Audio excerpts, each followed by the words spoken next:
주님 감사합니다. 이 시간에도 주의 음성 듣기 원합니다. 주님 말씀을 주시고 이 시간에 말씀 전하 듣는 가운데 모든 해방을 내는 어둠의 요새들 우리 안에 강박함과 완악함과 하나님 대적하여 높아진 모든 이런 엉맹인과 묶인 것들 예수님의 이름으로 파쇄되고 떠나갈지어다. 성령만 이곳에 하나님을 초청하고 모셔드리고 인정하고자 영광으로 임하시고 다스리시고 충만케 하시며 주의 나라 임하여 주시고 뜻이 하늘에서 이루어진 것 같이 땅에서 이루어지며 주께서 예비하신 각 심령 안에 30배, 60배, 100배 차고 넘칠 이름에 가득하도록 이 시간 주장하시고 역사해 주옵소서. 빛과 원대시 예수님의 그릇만 증거되어 계시도록 드러나시고 나타나시고 원하는 예수님 홀로 영광 받으시고 찬양 받으시며 오직 예수님의 이름만 계시하시고 시간 영광 받으시옵소서. 감사합니다. 모든 영광과 존귀와 찬양 예수님께 올려드리오니 예수님 홀로 영광 받으시고 찬양 받으시옵소서. 감사합니다. 주님 감사합니다. 주님 영광 받으시고 찬양 받으시며 높임 받으시옵소서. 감사합니다. 모든 영광과 존귀와 찬양 예수님께 올려드리오니 예수님 홀로 영광 받으시옵소서. 감사합니다. 모든 영광 주님께 올려드리며 우리 사랑하시는 예수님 이름으로 기도합니다. 우리는 인간은 항상 시간의 개념, 우리의 시간의 개념은 원인과 결과 안에 있다고 말씀드렸지 않습니까? 우리는 원인과 결과에 갇혀있는 존재이기 때문에 인과응보라는 말을 항상 믿고 살았고, 성경을 여러분이 가장 오해하는 부분 중에 하나가 율법적 개념 안에서 우리는 심는 대로 거둔다. 그러니까 인간의 행위가 잘못된 것을 심으면 잘못된 걸 거두고 좋은 걸 심으면 좋은 걸 거둔다. 그래서 이것을 율법적 개념으로 좀 워드플레이 같지만 이런 식으로 많이 생각을 한다고 했죠. Do good, get good. Do bad, get bad. 다시 말하면 내가 선을 행하면 좋은 게 오고 나쁜 것을 행하면 나쁜 게 온다. Do good, get good. Do bad, get bad. 이것이 율법적 개념, 인과응보, 원인과 결과에 갇혀있는 인간의 한계성이라는 거죠. 그걸 크로노스라고 헬라어적 철학적 개념 안에서 크로노스라는 인간의 시간 개념이라고 얘기했죠.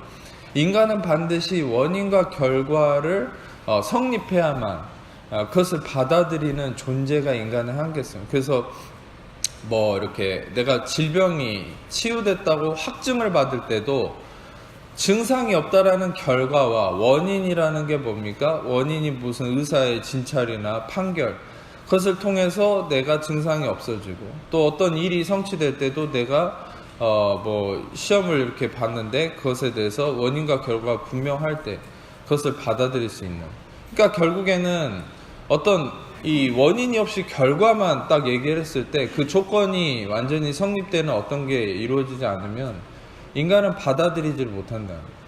근데 이제 말씀드렸다시피 여러분 십자가라는 이 개념은 뭐냐?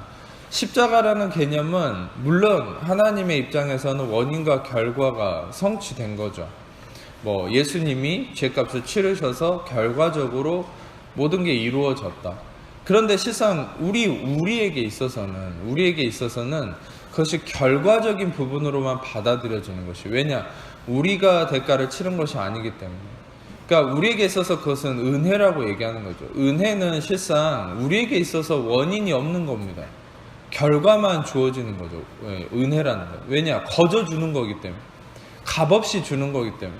로마서 3장 23절과 24절의 말씀처럼 모든 사람이 죄를 범하였음에 하나님 영광에 이르지 못하더니 그리스도 예수 안에 있는 속량으로 말미암아 하나님 은혜로 값없이 의롭다함을 얻은 바 되었다. 그러니까 우리에게 있어서 값없이 의롭다함을 얻었다는 게 뭐냐면 원인이 제거돼 버립니다. 근데 여러분 생각해 보세요. 우리는 이 원인과 결과에 매여 있는 존재로서 원인이 없으면 결과를 받아들이지를 못하는 게 육적 개념. 육신을 입고 사는 우리는 여기에 익숙한 거예요. 그러니까 항상 인간은 이렇게 생각해요. 내가 뭘 잘하면 좋은 걸 기대할 수 있어요. 근데 못했을 때는 절대 좋은 걸 기대하지를 못하는 게 육신의 속성이라는 거예요. 그러니까 제가 아무리 복음 안에서 설교를 주일마다 예수 그리스도 안에서 좋은 걸 기대하세요. 실상 은혜의 복음의 완전한 도에 이르지 못했어도 조용기 목사님이란 분은 희망의 복음, 이런 어떤 희망의 복음을 전했잖아요. 그럼 그분은 항상 설교하는 게 한국교회가 그분의 복음으로 엄청 성장을 한 거예요. 뭐냐면 항상 좋은 일이 일어납니다. 좋은 걸 기대하세요. 항상 그 복음을 얘기했거든요. 그분도 항상 기반이 뭐냐, 우리가 좋은 걸 기대할 수 있는, 좋은 걸 꿈을 꿀 수 있는 기반이 뭐냐, 십자가에서 성취됐다는 거예요. 할렐루야. 내 공로, 나의 고통당함, 나의 대가 지불이 아니라 십자가에서 성취되었기 때문에 좋은 걸 기대할 수 있다는 거예요. 그래서 이 조영기 목사님 항상 요한 3서 2절 말씀을 오중복음 3중 축복이라 해서 항상 부르짖었잖아요. 사랑하는 자 내 영혼이 잘됨 같이 범사에 잘되고 강건하기를 간구한다. 우리는 영혼이 잘됨 같이 범사에 잘되기를 기대할 수 있는 사람들. 왜? 십자가에서 예수님이 저주를 받으셨기 때문에. 그리고서 항상 이제 갈라디아서 3장 13절을 인용하시죠. 그리스도께서 저주를 받은 바 되사 율법의 저주에서 우리를 속량하셨으니 기록된 바 나무에 달린 자면 저주를 받은 바 되었다. 그래서 우리는 그리스도 안에서 아브라함의 복이 이방인에게 미치게 된, 다시 말하면 우리에게 아브라함의 복이 그리스도가 저주를 받은 바 돼서 우리에게 그 복이 미친 바 되어서 우리는 그 복을 받을 수 있는 자가 되었다. 왜입니까? 원인은 뭡니까? 그리스도가 저주를 받은 바 되었기 때문에 우리는 복을 받는 자가 되었다. 어떤 면에서는 원인과 결과를 명확하게 규정 지을 수 있지만 여러분 생각해 보세요. 실상 우리의 원인과 결과 안에 갇혀있는 우리도 원인이 있어요. 축복을 받을 수 있는, 우리가 성공할 수 있는, 우리가 구원받을 수 있는 원인이 있어요. 실상 우리에게. 그게 뭐냐? 그리스도가 저주를 받으셨기 때문에, 그리스도가 죽으시고 피를 흘리셨기 때문에. 여러분, 이 그리스도의 성취가 우리에게 있어서 원인인데, 여러분 왜 우리는 이 그리스도의 성취를 원인으로 받아들이지 못할까요? 실상 여러분들에게 매주마다 그리스도가 다 이루셨기 때문에 당신은 하는 모든 일이 잘 될 수 있어요. 당신은 모든 것이 저주가 떠나갔고 질병이 치유됐고 모든 것이 승리했습니다 라고 얘기를 하면 왜 실상 그 십자가에서 다 이루셨다는 게 자꾸 망각이 일어나죠. 그것은 왜냐면 이유를 알려드릴게요. 우리의 육신이라는 게 뭐냐? 우리의 육신은 항상 이 거부하는 게 있습니다. 놀랍게도 우리는 예수님을 믿는다고 하지만, 우리는 십자가를 믿는다고 하지만 여러분의 영이 믿고 있는 거예요. 여러분의 육은 그 십자가를 정말 끈덕지게 거부하는 거예요. 그러니까 우리의 육신이 제일 거부하는 게 십자가입니다. 그럼 우리 육신이 갈망하는 게 뭘까요? 우리 육신이? 그게 바로 내 육신은 내가 피 흘려서 내가 십자가를 지고 내가 대가를 치르려고 하는 게 우리의 육신의 속성이라는 거예요.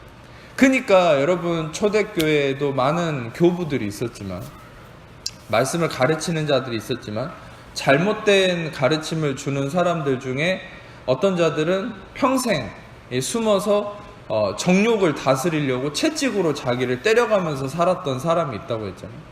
어떤 제롬이라는 교부가 대표적인 인물인데, 실상 여러분들 그런 사람들이나 또 여러분들 많은 어떤 잘못된 교리에 갇혀있는 분들을 보면 이 예수님이 십자가에서 대가를 치르셨다는 걸 받아들이는 게 아니라 내 육신적 개념 안에서 내 육신의 이끌림대로 내가 대가를 치르고 피를 흘리고 내가 속죄의 십자가를 짊어지려고 하는 그런 안타까운 삶을 사는 사람들이 많다는, 그런 교리와 신학을 퍼뜨리는 사람이 많다는 거죠. 실상 거기에 대해서 가장 명확한 이 반박할 수 있는 말씀이 뭐라고 했습니까? 갈라디아서 2장 20절 21절을 생각해 보세요. 갈라디아서 2장 20절에서는 분명히 내가 그리스도와 함께 십자가에 못 박혀 죽었나니 이제는 내가 산 것 아니고 오직 내 안에 그리스도께서 사신 것이고 내가 사는 것은 나를 위해 자기 몸을 버리신 하나님의 아들 예수 그리스도를 믿는 믿음 안에 사는 것이라고 20절에 얘기해놓고 21절에 뭐라고 얘기합니까? 내가 은혜를, 그런데 이런 은혜가 주어졌다는 거예요. 내가 죽고 그리스도와 함께 살고 그리스도로 인해서 사는 그런 은혜로 사는 존재, 어떤 면에서는 예수님의 십자가 짊어짐으로 내가 혜택을 얻는, 우리에게 있어서는 원인이 생략된 거죠. 어떤 면에서는 우리가 대가를 치른 게 아니기 때문에 우리는 결과적인 수혜자인 것이죠. 구원의 수혜자. 근데 이제 그 안에서 우리는 은혜를 누리는 영의 개념 안에서 살아야 되는데, 21절에 뭐라 했냐면 바울이 내가 은혜를 패하지 않는다.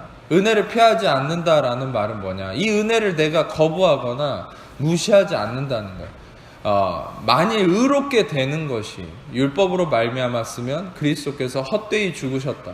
이렇게 얘기하거든요.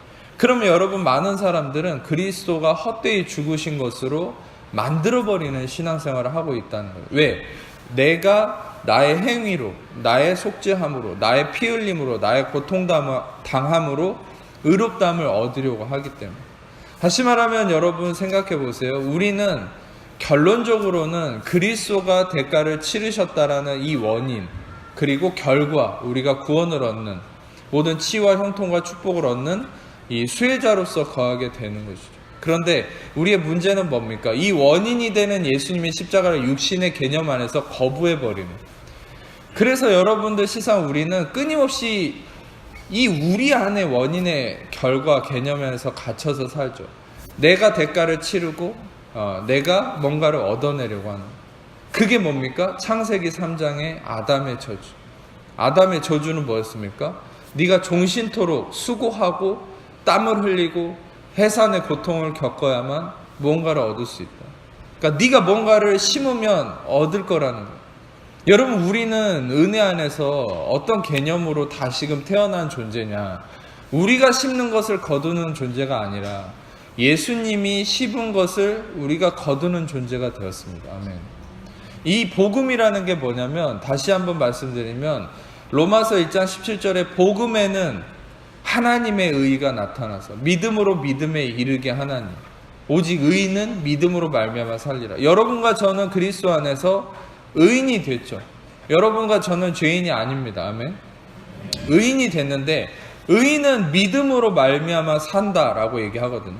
그러면 믿음으로 산다라는 게 뭡니까? 믿음에서 믿음에 이르게 하는 그 원리를 쫓아가야 된다는 거예요. 그게 뭐냐? 하나님의 의가 나타난 것을 쫓으라는 거죠. 인간의 의가 아니라. 여러분, 인간의 의가 나타나는 원리가 뭡니까? 인간이 심고 거두는 개념이죠. 거기에는 좋은 걸 심든 나쁜 걸 심든 항상 인간의 의가 포함되어 있어요. 근데 하나님의 의가 나타나는 것은 무엇입니까? 하나님이 심은 것에 대한 증명이 나타나는 거예요. 하나님이 심은 것에 대한 가장 확실한 증명이 어디에 존재합니까? 십자가에 존재하는 거예요. 인간이 아무리 잘못된 것을 심어왔고 저주를 심고 고통과 아픔을 심었지만, 여러분, 인간은 그에 대한 보응으로 모두가 지옥에 떨어지고 영원토록 고통당해야 될 저주받은 존재가 인간이었지만 예수님이 다시 심었죠. 그것이 무엇입니까? 예수님의 피와 생명을 심은 것이죠. 예수님의 고통과 슬픔과 아픔을 거기에다 심은 것이죠. 예수님이 우리를 대신해서 죄가 되셔서 우리를 대신해서 십자가에서 피 흘림과 고통으로 대가를 치르셨죠. 예수님이 온전한 생명을, 그분의 의로운 생명을 심으심으로 말미암아 우리는 이제 그분의 부활하심으로 말미암은 새 생명, 완전한 의롭다함, 그것을 우리가 수혜받은, 다시금 거두게 되는 그런 온전한 결과를 맞이한 것이죠. 다시 말하면 이제는 우리가 심은 것이 아니라 예수님의 온전한 순종, 예수님의 의로운 행위로 아담의 잘못된, 여러분 이걸 생각해 보세요. 우리는 우리가 행동으로 죄인이 된 게 아니라 아담이 죄 지은 것으로 죄인이 된 거예요. 그러니까 한 사람의 범죄로 모든 사람이 죄를 범했다, 이렇게 성경은 얘기합니다. 한 사람의 불순종으로 모든 사람이 불의함에 이르렀다, 이렇게 얘기해요. 근데 성경은 그러나 너희 각각이 선을 행함으로 의로워졌다, 이렇게 얘기하지 않아요. 성경은 한 사람의 범죄로 모든 사람이 죄에 이른 것 같이 한 사람의 의로운 행위, 순종으로 모든 사람이 의에 이르렀다. 할렐루야. 그러니까 주인공이 우리가 아니에요. 의인과 죄인됨의 주인공은 내가 아니에요. 의인과 죄인됨의 주인공은 아담과 예수님이에요. 아담이 죄지어서 여러분이 죄인이었지만 예수님이 순종하고 십자가를 지고 대가를 치름으로 여러분이 의인이 된 거예요. 할렐루야. 이 개념이 여러분 안에 심어지는 게 뭐냐? 인간의 의가 아니라 하나님의 의가 나타난 거예요. 왜 하나님의 의가 나타난 겁니까? 인간의 공로가 아무것도 없는 거예요. 오직 공로는 어디에만 있습니까? 예수님의 피 흘림에만 공로가 존재하는 것이죠. 예수님이 대가를 치르시고 피 흘려 찢겨서 죽으시고 그 모든 고통을 감당하심, 십자가를 감당하심. 우리가 십자가를 감당할 수 있는 게 아니에요. 예수님이 십자가를 감당하심으로 인한 그 공로, 그 보혈의 공로, 그것이 드러나는 게 바로 하나님의 의다. 즉 하나님의 의가 존재하는 곳에 믿음이 존재한다는 거예요. 갈라디아 3장 12절에서 명확하게 뭐라 하겠어요? 인간의 의가 존재하는 율법의 행위, 율법은 믿음에서 난 것이 아니니 율법을 행하는 자는 그 가운데서 살리라. 그러니까 율법은 믿음에서 난 것이 아니라는 거예요. 인간의 행위 주체적인 내 고통과 나의 속죄와 나의 어떠함이 원인이 돼서 그것을 통해서 뭔가를 거두려고 하는 인간의 의가 나타나는 것은 믿음이 아니라는 거예요. 믿음은 어디서 나는 거예요? 하나님의 의가 존재하는 거예요. 하나님의 공로와 인간의 열심이 아니라 하나님의 열심이 드러나는 거예요. 거기에 바로 믿음이 존재하는 거예요. 할렐루야. 여러분이 진짜 믿음이 있는지 없는지를 어떻게 분별할 수 있습니까? 끊임없이 내가 주체가 돼서 내가 이거 해야 되는데 저거 해야 되는데 그런 분주함과 그런 근심 가운데 그런 마음의 중심에 쌓여 있으면 여러분은 믿음이 없는 거예요. 근데 여러분이 진짜 믿음의 삶이라는 게 무엇입니까? 그리스도가 이루신 것 안에 거하는 삶이에요. 그리스도가 십자가에서 대가를 치르셨기 때문에 나는 한 게 아무것도 없지만 그리스도의 대가 지불로 인해서 나는 좋은 것을, 선한 것을, 축복을 기대할 수 있는 자가 되었다. 이걸 믿는 것이, 이걸 여러분이 용납하는 것이 진짜 믿음이라는 거예요. 실상 그래서 여러분의 행위가 여러분의 믿음의 좋고 나쁨을 결정할 수 있는 게 아니에요. 여러분, 세상의 원리는 모두가 율법에 매여 있는 논리입니다. 전에도 얘기했듯이 세상의 논리는 뭡니까? 셀프 에포트와 딜리전스. 자기 노력과 성실성을 기반으로 사는 게 세상이에요. 크리스천들이 이 원리 안에서 살아가면 물론 여러분들 그 원리 안에서도 뭔가 거두는 게 있을 수 있겠죠. 그러니까 진정한 하나님이 주시는 축복을 경험하기는 힘들어요. 자기 노력과 성실성만 믿고 사는 사람들. 크리스천들이 믿어야 될 것은 자기 노력과 성실성이 아니에요. 크리스천들은 예수님의 십자가에서 뿌려지신 그 피뿌림의 공로, 나의 의가 아닌 십자가의 의, 예수님의 공로와 그분의 의를 믿을 때, 그것을 받아들일 때 그분으로 인한 여러분이 기대할 수 없는 가장 큰 축복을 여러분이 얻을 수 있는 거예요. 그게 복음이에요. 그게 믿음이에요. 할렐루야. 여러분들은 실상 이 믿음을 기대하고 이 믿음을 가질 때 여러분의 개인의 축복만이 아니라 여러분 교회가 그렇게 축복을 얻을 수 있는 거예요. 그러니까 실상 왜 교회가 능력을 잃어가느냐? 강단에서 울려 퍼지는 설교들이 다 그런 식이어서 그래요. 항상 인간의 노력과 성실성을 강조합니다. 그러면은 교회는요 능력이 없어져요. 복음의 힘을 잃어버리니까. 그러면은 성도들한테도 삶이 계속 눌리는, 그리스도인들의 진정한 능력이 사라져요. 근데 여러분 생각해 보세요. 우리는 초대교회에 수많은 핍박이 있었지만 바울이 전한 은혜의 복음, 은혜의 복음이 뭐죠? 내가 뿌린 것이 아니라 그리스도가 뿌린 것을 기대함으로 그 구원의 축복을 누리는 삶. 인간이 감당할 수 없는 축복을 누리는 거죠. 결국 근본적으로는 개인뿐만 아니라 교회가 그 복음 안에서 힘을 얻어서 개인과 나라와 모든 전 세계에 이 축복을 흘려보냈어요. 교회를 통해서. 근데 실상 이 한국도 그런 복음으로 발전을 이루었어요.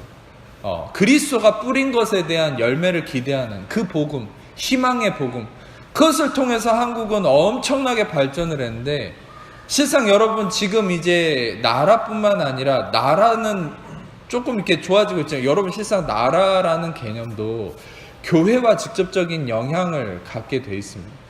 그러니까 실상 여러분들이 알아야 될 것은, 교회가 진짜 부흥을 하면 나라는 저절로 더 부강해질 수밖에 없어요.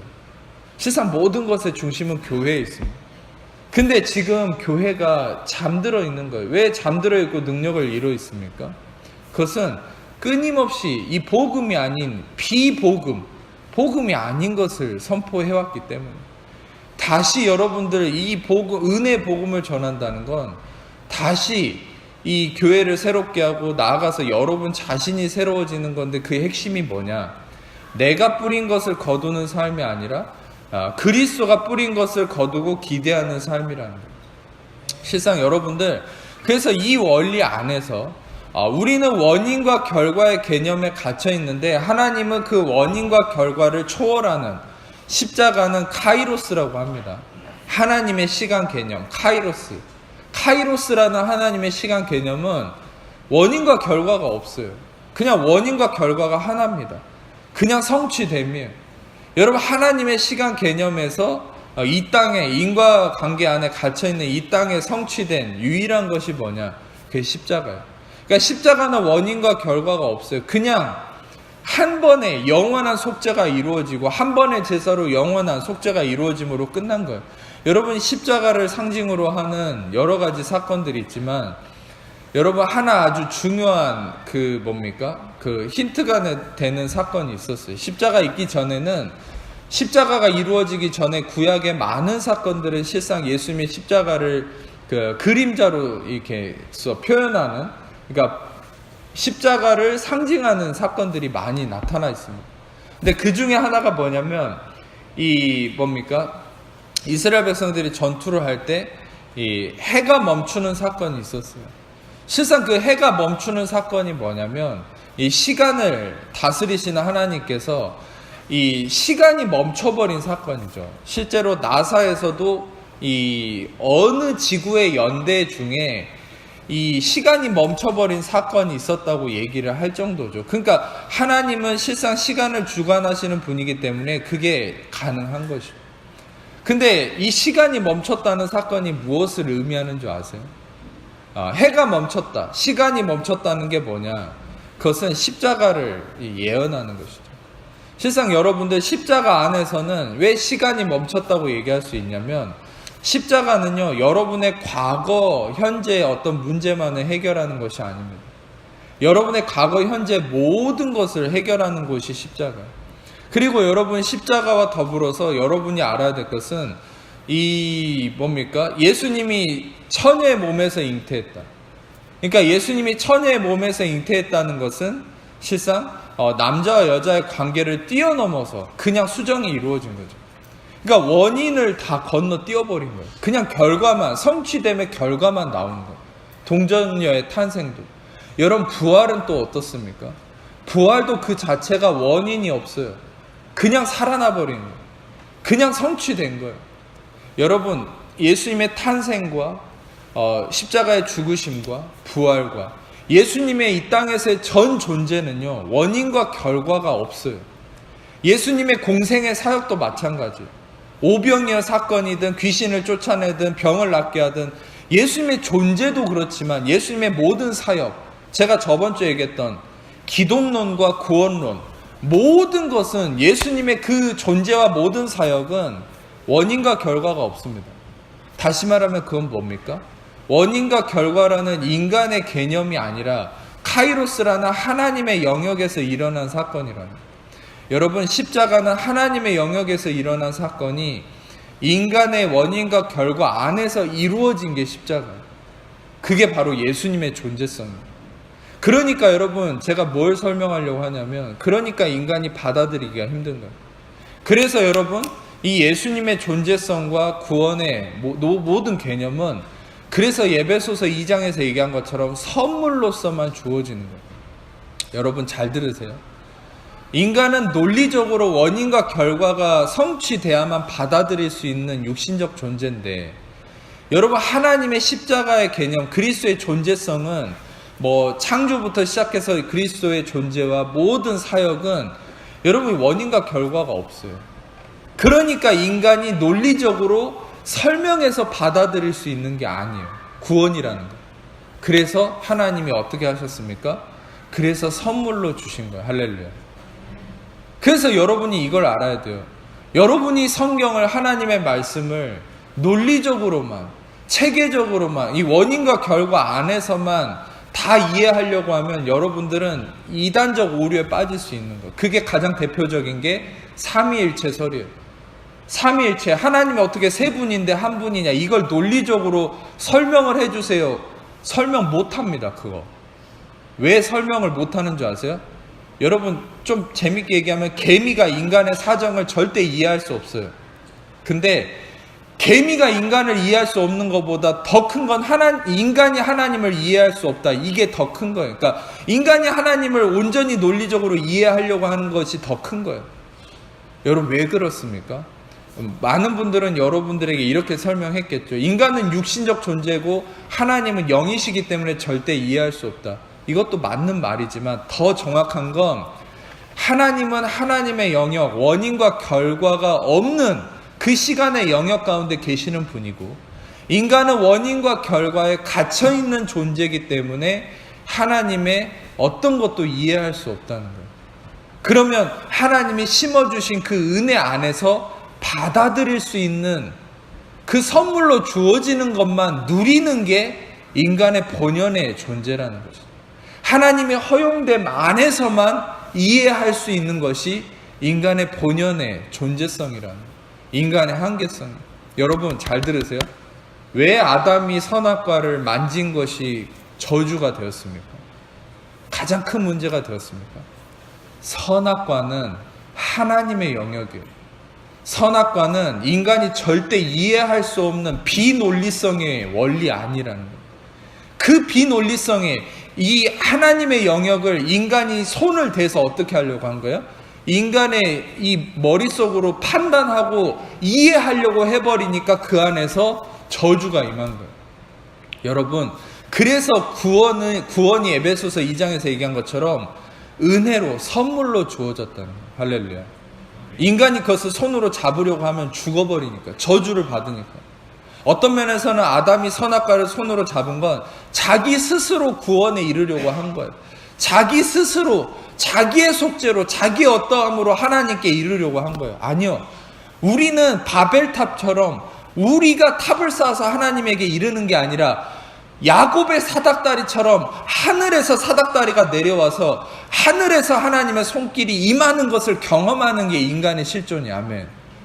왜 인간이 아무리 머리를 싸매고 철학을 연구하고 이 땅의 모든 이치를 연구하려고 해도 그 한계성 안에서 맴돌 뿐인 줄 아십니까? 그것은 인간은 절대 하나님에게 이룰 수 없어요. 하나님이 인간에게 오실 뿐입니다. 아멘.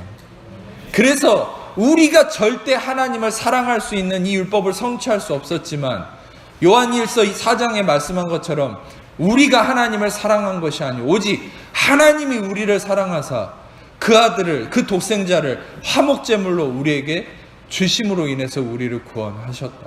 아멘. 여러분, 우리가 하나님에게 이르는 게 아니에요. 하나님이 여러분에게 오신 거예요. 우리가 아직 죄인 되었을 때 그리스도께서 우리와 죽으심을 하나님께서 우리에 대한 자기 사랑을 확증하셨느니라. 여러분 기억하세요. 여러분이 뭘 잘해서 구원받을 만한 거리가 있어서 여러분이 잘 살아왔기 때문에 구원받았다고 생각합니까? 그러기 때문에 하나님이 여러분을 사랑하시고 함께한다고 생각합니까? 그런 잘못된 생각이 내가 하나님에게 올라가려고 하는 바벨탑이에요. 그게 인간의 의고요. 그 인간의 행위를 기준으로 삼는 인간의 의는 바로 우리로 하여금 그리스도의 십자가를 무효화시켜버리는 아주 악한 거라고 그랬죠. 갈라디아서 5장 4절에 그래서 그런 말씀이 있다죠. 율법 안에서 의롭다함을 얻으려고 하는 너희는 그리스도에게서 끊어지고 은혜에서 떨어졌다. 내 행위로 의롭다함을 주장하려고 하는, 하나님에게 내가 이르려고 하는 모든 것은 여러분을 저주에 이르게 하는 거예요. 그리스도의 모든 영향력과 능력이 끊어지게 하는 거예요.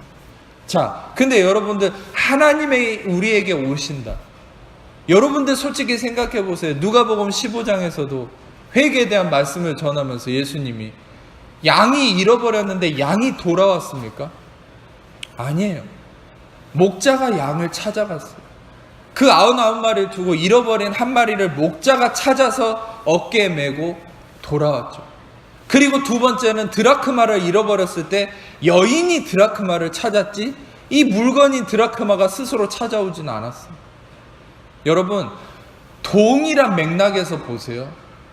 세 번째 비유가 뭐예요? 돌아온 탕자인데 여러분 이것도 생각해 보세요. 탕자가 스스로 아버지에게 돌아온 게 아니에요. 그것은 문맥적으로 보세요. 잃어버린 어린 양도 드라크마도 다 목자와 여인이 찾았는데 돌아온 탕자는 갑자기 뜬금없이 자기가 아버지한테 돌아왔겠습니까? 아니요. 보이지 않는 섭리 안에서 아버지가 그 아들을 끌어온 것이죠. 할렐루야. 그리고 실상 그 세 가지 비유를 회개에 대한 세 가지 비유라고 얘기해요. 우리는 회개를 내가 한다고 생각하잖아요. 진정한 회개는 뭐예요? 진정한 회개는 먼저 하나님의 은혜가 임하는 거예요. 하나님의 구원이 임하는 거예요. 그 안에서 우리가 마음이 바뀌고 삶이 바뀌는 그 메타노이아, 슈바, 우리의 마음이 변화되는 그게 진정한 회개인 거예요. 할렐루야. 내가 막 나를 정죄해서 눈물을 흘리면서 뭔가 하나님 앞에 속죄하는 것처럼 보이려고 하는 거, 그건 회개가 아니에요. 그건 내가 하나님께 이르려고 하는 거예요. 하나님이 나에게 오시는 진정한 회개는 뭐예요? 하나님이 나에게 이르는 회개. 그것이 바로 은혜로 인한 회개죠. 은혜라는 것, 여러분이 은혜를 경험하는 게 진정한 회개인 줄 믿습니다. 여러분들은 진정한 은혜를 경험한다는 게 뭐예요? 내가 잘못된 걸 심었어요. 그러나 예수님이 온전한 십자가를 통한 온전한 순종과 의를 행하셨기 때문에 예수님이 심은 것을 우리는 기대할 수 있는 거예요. 아, 내가 실수를 했지만 예수님이 십자가에서 대가를 치르셨기 때문에 예수님의 속량함으로 인한 하나님의 용서와 치유와 구원을 기대할 수 있는 거예요. 할렐루야. 여러분이 기도했는데 응답받을 수 있다고 확신할 수 있는 그 근거가 뭐예요? 내가 기도를 열심히 해서 응답받을 수 있다는 확신이 있는 게 아니에요. 여러분이 아무리 100시간, 1000시간을 기도해도 응답이 안 올 수 있어요. 그 근거가 뭔 줄 아세요? 유대인들을 보세요. 유대인들은 예수님이라는 이 온전한 은혜이신, 은혜 본질이신 구원을 받아들이지 않으니까 24시간을 통곡의 벽 앞에서, 이스라엘에 가보면 통곡의 벽 앞에서 24시간을 모세 오경을 읊어대고 기도를 하지만 그 기도는 응답되지 않아요. 단 하나도. 어떤 면에서는 여러분들이 기도하는 바는 여러분의 노력 때문에, 열심으로 인한 기도 때문에 응답되는 게 아니라 여러분의 기도는 단 한마디 때문에, 단 하나 때문에 응답되는 거예요. 뭐야? In Jesus name. In Jesus name. 여러분이 그래서 꼭 기도할 때 마지막에 그냥 아멘 하는 게 아니라 예수님의 이름으로 기도합니다. 왜 이게 중요합니까? 바로 예수님의 대가 지불 때문에 여러분의 기도가 응답되는 거예요. 아멘. 예수님의 대가 지불 때문에 여러분의 회개가 용납이 되는 거예요. 할렐루야. 그래서 여러분들이 알아야 될 것은 우리는 어떤 상황 속에서도 항상 예수님의 대가 지불과 예수님의 피 뿌림, 예수님의 씨 뿌림에 대한 그 열매를 기대하는 게 우리의 존재성이라는 걸 알아야 돼요. 우리가 하나님께 이르는 게 아니라 하나님이 우리에게 오셨다. 하나님이 우리에게 이르신다. 이 참된 구원의 원리를 여러분이 받아들이세요. 구원은 전적인 선물이에요. 전적인 은혜입니다. 구원은 죽어서 천국 가는 것만이 구원이 아니라 여러분이 실제적으로 삶에서 겪는 모든 문제에 대한 해결, 질병의 치유와 귀신의 떠나감과 관계 회복과 얼굴에 난 뾰루지 하나라도 그거에 해결되는 모든 게 구원이에요. 그 구원의 모든 것을 성취하신 것이 십자가의 예수님의 핏뿌림의 놀라운 공로라는 것이죠. 아멘. 근데 여러분, 오늘 말씀은 우리가 예수의 피를 힘입어 성소에 들어갈 담력을 얻었나니 그 길은 우리를 위해서 휘장 가운데 열어놓으신 새로운 산 길이요. 휘장은 곧 그의 육체니라. 마태복음 27장 51절을 스크린으로만 보세요. 예수님이 죽으시고 나서 어떤 일이 일어났냐? 성소의 휘장이 위에서 아래로 찢어졌다. 그러니까 성소를 가면 지성소라는 게 홀리 오브 홀리니스. 영어로 지성소는 홀리 오브 홀리니스예요. 카도시 카도시. 그러니까 뭐냐? 거룩하고 거룩한 곳이라는 거예요. 이 지성소는, 성소는 일하는 제사장과 대제사장이 같이 들어가지만 지성소는 대제사장만 1년에 한 번 들어갈 수 있어요.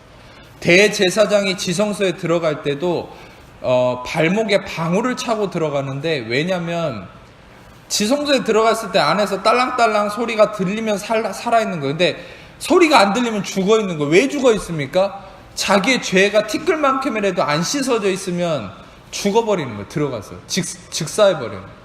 그러니까 그만큼 무서운 곳이야, 하나님의 임재라는 곳은. 근데 여러분 생각해 보세요. 성소와 지성소가 나눠져 있는 이 기준이 뭐예요? 죄가 씻어졌냐 안 씻어졌냐.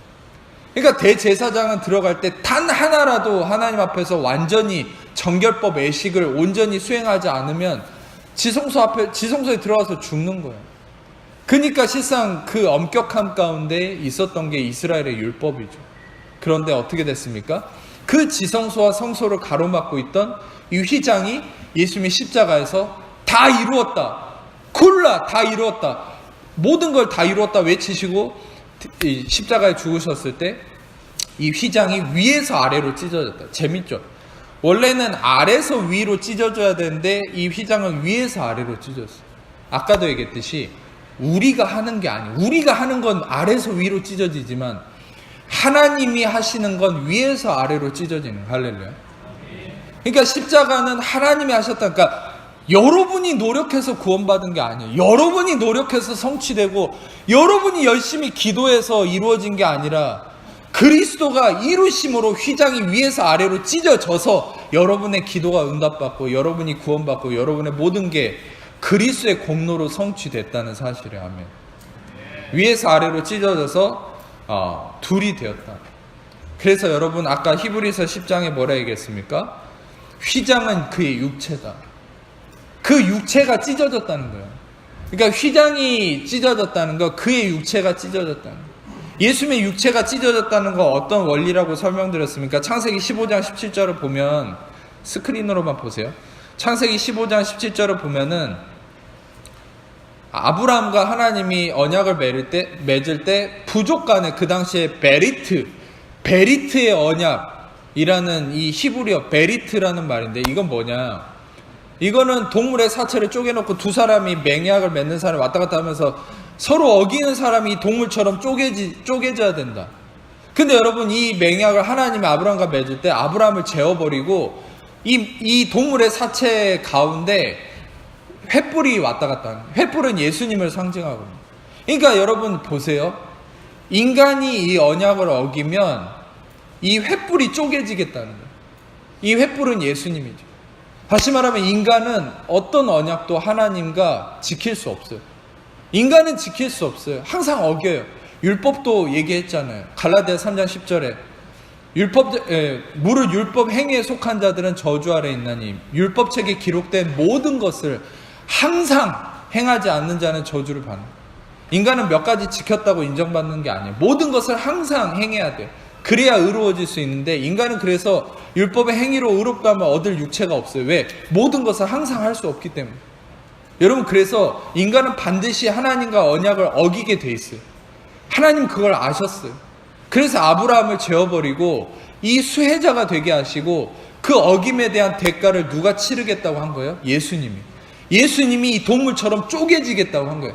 그래서 예수님의 육체가 휘장은 히브리에서 얘기한 것처럼 육체라고 그랬어요. 예수님의 육체가 쪼개진 겁니다. 할렐루야. 쪼개짐으로 그 수혜자가 된 거예요. 무슨 수혜입니까? 이 언약에 대한 수혜자가 된 거예요. 이 언약이 뭐예요? 아브라함의 언약이죠. 믿음으로 의롭다함, 그리스도의 대가지불로 인한 모든 축복. 전에도 신명기 6장에 얘기한 것처럼 우리가 얻는 수혜, 예수님이 대가지불로 인한 우리가 얻는 최고의 축복이 뭐라고 했죠? 네가 심지 않는 것에서 거두고 네가 짓지 않은 집에서 살 것이고 네가 건축하지 않은 성읍을 차지하게 될 것이며 네가 기르지 않는 것을 거두게 될 거예요. 할렐루야. 아 목사님 그것은 불로소득 그것은 뭡니까? 요행을 바라는 삶 아닙니까? 제가 이런 얘기를 한다 해서 여러분의 신성한 노동이나 일하는 것들을 무시하는 게 아닙니다. 여러분 제가 얘기했듯이 창세기 3장에 땀 흘리고 수고한다라는 의미는 노동을 의미하는 게 아니라 그건 고통과 슬픔을 의미합니다. 여러분들 우리는 인간의 육신적 개념이 뭐라 했어요? 고통과 슬픔을 지불해야만 뭔가를 기대하는 것이 육신의 개념이라 했죠. 근데 우리는 어떤 존재입니까? 예수님이 고통과 슬픔을 지불했기 때문에, 죽음을 지불했기 때문에, 피 흘림을, 예수님이 쪼개짐을 감당했기 때문에 여러분들은 이런 은혜, 심지 않는 것에서 거두고 짓지 않는 집을 살게 될 거다. 이런 은혜를 여러분이 얻을 수 있다는 사실이에요. 아멘. 예수님이 값을 지불하셨어요. 예수님이 피를 흘리셨어요. 히브리서에서는 보지는 않겠지만 모든 성소의 물건이 피뿌림으로 정결케 된다. 그리고 피에는 생명이 있다. 죄의 삭은 사망이다. 모든 이런 율법의 원리죠. 피뿌림으로 정결케 되고 피에는 생명이 있고 죄의 삭은 사망이고, 바로 뭡니까? 죄를 속하기 위해서는 죽음이 따라야 되고, 바로 죽음을 이루기 위해서는 피뿌림이 이루어져야 되고, 피뿌림을 통한 정결함이 있는 것이고, 그래서 예수님이 모든 피를 다 쏟으시고 죽으신 거예요. 그래서 모든 율법을 이루시고 저주에서 우리를 자유케 하시고 온전케 하셨다는 사실입니다. 아멘.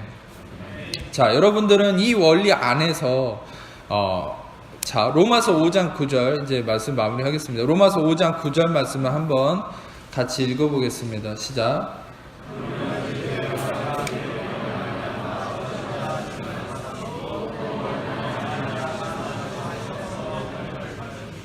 우리는 예수의 피로, 예수의 피라는 건 무슨 의미입니까? 아주 통합적 의미죠.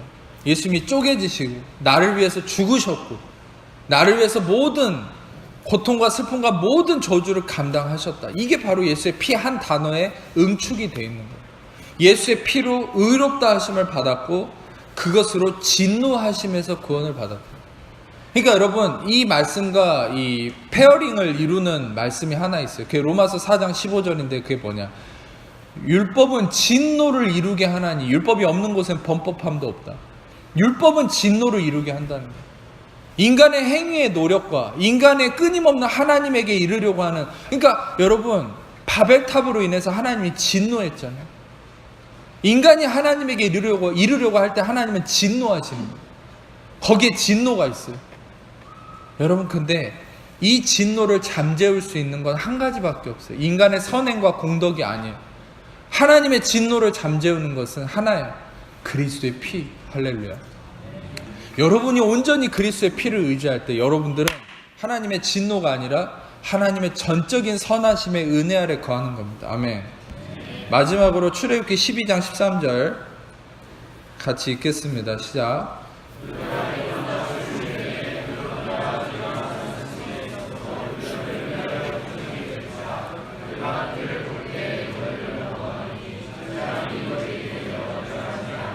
이집트의 10가지 재앙, 하이라이트가 뭐죠? 죽음의 사자가 마지막에 10번째 모든 이집트 전역을 휩쓸 때, 이 죽음의 사자는 실상 이스라엘 백성들의 집 앞에도 왔어요. 여러분, 실상 모든 사람들은 죽음과 저주가, 세상 사람이든 그리스도인들은 다 죽음과 저주가 가득한 세상에 살고 있기 때문에 문을 두드립니다. 그런데 보세요. 이게 이제 구원의 한 모티브가 되는 사건인데, 하나님 뭘 시켰습니까? 너희 이스라엘 백성들은 어린 양을 잡아서 피를 흘려서 그 피를 문에, 좌우 문 설주에 발라라. 그것도 문양이 이렇게 바를 때 그게 십자가 모양이 돼요. 그 문 설주에 발라라. 그러면 죽음의 사자가 넘어갈 것이다. 내가 피를 볼 때 너희를 넘어가리니. 할렐루야. 여러분, 우리는 우리의 선행 때문에 저주가 넘어가는 게 아니에요. 우리의 선행과 공덕과 우리가 좋은 걸 심었기 때문에 죽음과 저주와 고통이 여러분을 뛰어넘는 게 아니라, 오히려 그걸 믿는 사람들은 내 공덕과 나의 선행과 나의 어떤 의로운 행위들을 믿고 그것을 의지하는 사람들은 죽음이 여러분을 묶는 거예요. 저주가 묶는 거예요. 슬픔과 고통이 묶는 거예요. 반대로 내가 어떤 행위와 나의 어떠함과 상관없이 바로 그리스도의 피를, 그리스도의 공로와 이 어린 양의 보혈을 의지하고 그것을 붙들 때는 어떤 여러분의 형편이라도 죽음이 여러분을 넘어갈 수밖에 없는 거예요. 고통이, 슬픔이, 저주가 여러분을 넘어갈 수밖에 없는 거예요. 여기서 내가 애굽 땅을 칠 때 그 피가 너희가 사는 집에 있어서 너희를 위하여 표적이 될 거다, 이렇게 얘기하잖아요. 여기서 표적이라는 이 히브리어가 뭐냐? 오트라는 히브리어입니다. 오트. 근데 오트라는 이 히브리어는 뭐냐? 라합이 정탐꾼을 살려주고 정탐꾼에게 자신의 구원을 위한 표를 요구할 때 그 표가 오트라는 말이에요. 그러니까 라합이라는 사람이 정탐꾼 숨겨줄 때 붉은 줄을 매달았잖아요.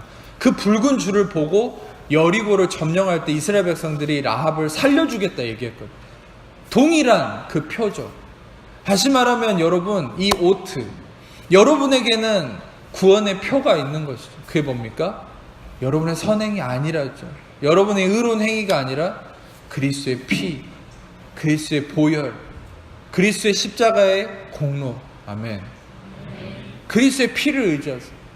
그리스도의 공로를 의지하세요.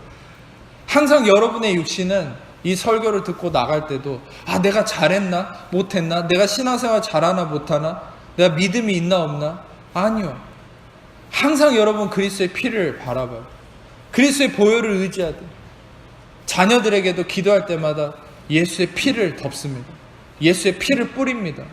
예수의 피를 선포하면서 기도하세요. 그것을 선포하면서 축복하세요. 할렐루야.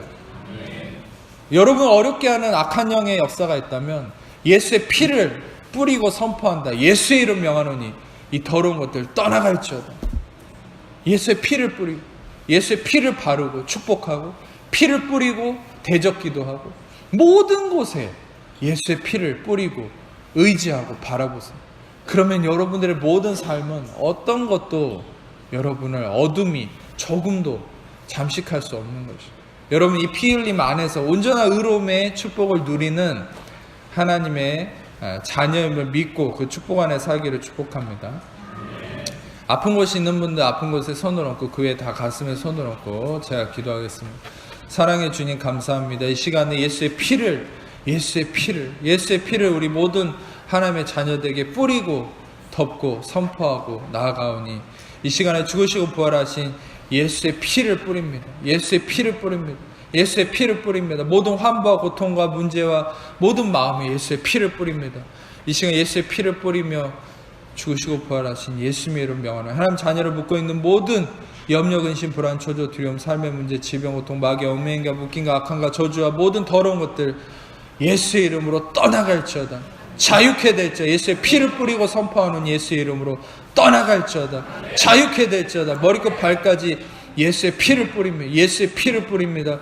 모든 저주로부터 자유케 될지어다. 모든 묶임으로부터 자유케 될지어다. 모든 몸에 난 사막이 예수의 이름으로 떠나갈지어다. 모든 피부의 근원의 문제, 아토피 모든 것들 예수의 이름으로 떠나갈지어다. 발의 모든 무좀 예수의 이름으로 떠나갈지어다. 자유케 될지어다. 모든 발가락의 모든 사이의 피부의 모든 문제 예수의 이름으로 온전케 될지어다. 주님 감사합니다. 모든 엉덩이의 문제도 예수의 이름으로 온전케 될지어다. 온전케 되었음을 선포합니다. 여성들 가슴의 유방의 모든 문제 예수의 이름으로 온전케 될지어다. 온전케 되었음을 선포합니다. 등의 척추의 모든 문제 예수의 이름으로 온전케 될지어다. 온전케 되었음을 선포합니다. 팔의 관절 또 근육의 모든 또 뼈의 문제 예수의 이름으로 온전케 될지어다. 온전케 되었음을 선포합니다. 목의 기도의 모든 문제 예수의 이름으로 온전케 될지어다. 온전케 되었음을 선포합니다. 코의 비염, 축농증 예수의 이름으로 떠나갈지어다. 예수의 이름으로 온전케 될지어다. 온전케 되었음을 선포합니다. 귀의 이명 예수의 이름으로 떠나갈지어다. 예수의 이름으로 온전케 되었음을 선포합니다. 머리의 두피의 문제 예수의 이름으로 온전케 될지어다. 온전케 되었음을 선포합니다.